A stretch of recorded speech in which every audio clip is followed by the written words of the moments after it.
బియ్యం పిండిలో బొబ్బరి పప్పు వేయాలి, నువ్వులు వేయాలి,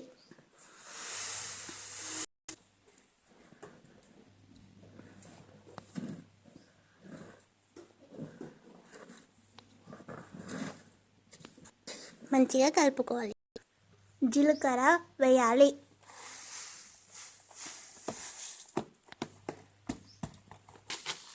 సరిపడినంత ఉప్పు వేయాలి,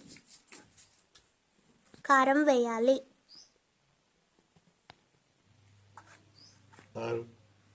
కట్ చేసి పెట్టుకున్న ఉల్లాకు, కొత్తిమీర, కరివేపాకు వేయాలి.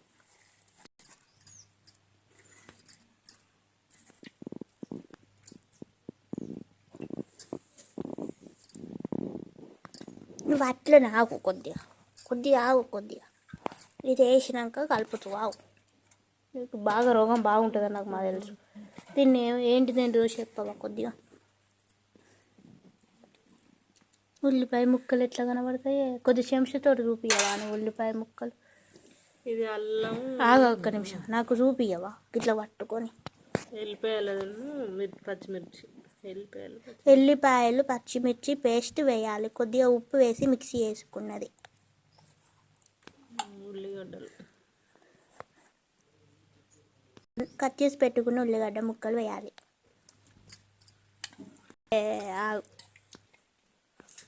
మంచిగా కలుపుకోవాలి. నీళ్లు పోస్తూ కలపాలి.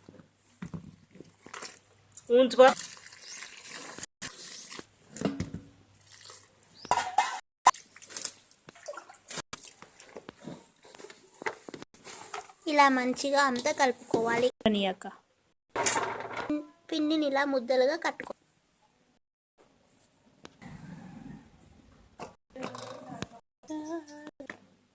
పిండి మొత్తాన్ని ఇలా ముద్దలుగా చేసుకోవాలి.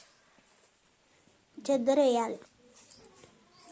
అప్పాల మిషన్ని ఇలా కవర్తో కవర్ చేసి మంచిగా రెడీ చేసుకోవాలి. అప్పాలు చేయడానికి ఇలా అన్ని రెడీ చేసుకోవాలి. కొద్దిగా నూనె తీసుకొని దీనికి రాయాలి. పైన కూడా కొద్దిగా రాయాలి. ఇప్పుడు ముద్దగా చేసుకున్న పిండి ముద్దను ఇలా పెట్టి ఒత్తాలి. ఇలా పెట్టి పైనుండి ఇలా నొక్కాలి.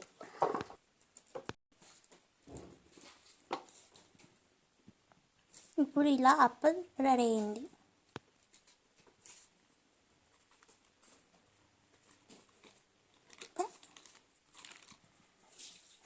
ఎందుకు రోగం పుడుతుంది? కొద్దిసేపు మంచిగా రాకపోతే మళ్ళీ ఒత్తుకోవాలి. మిషన్ పై ఒక్కొక్కసారి మంచిగా రాదు, అందుకే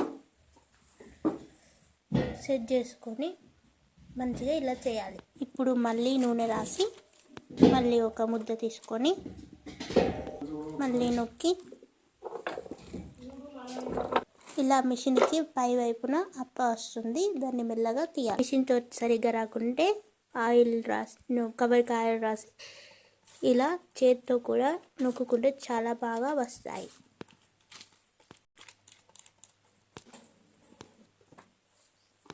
ఇలా అన్ని అప్పాలు చేసుకోవాలి.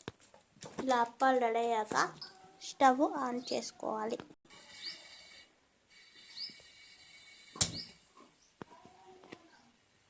స్టవ్ పై ముక్కుడు పెట్టాలి.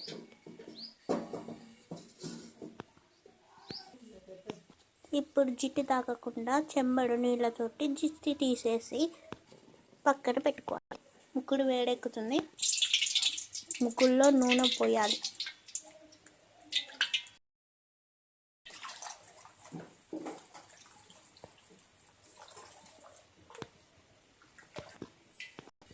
నూనె వేడెక్కింది. ఇప్పుడు అప్ప వేసుకుందాం.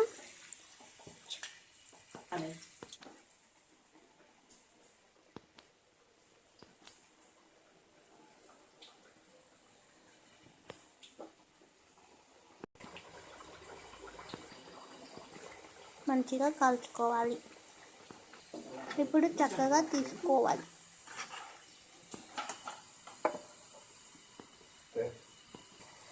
చక్కటి తెలంగాణ స్టైల్ గారెలు రెడీ అయ్యాయి.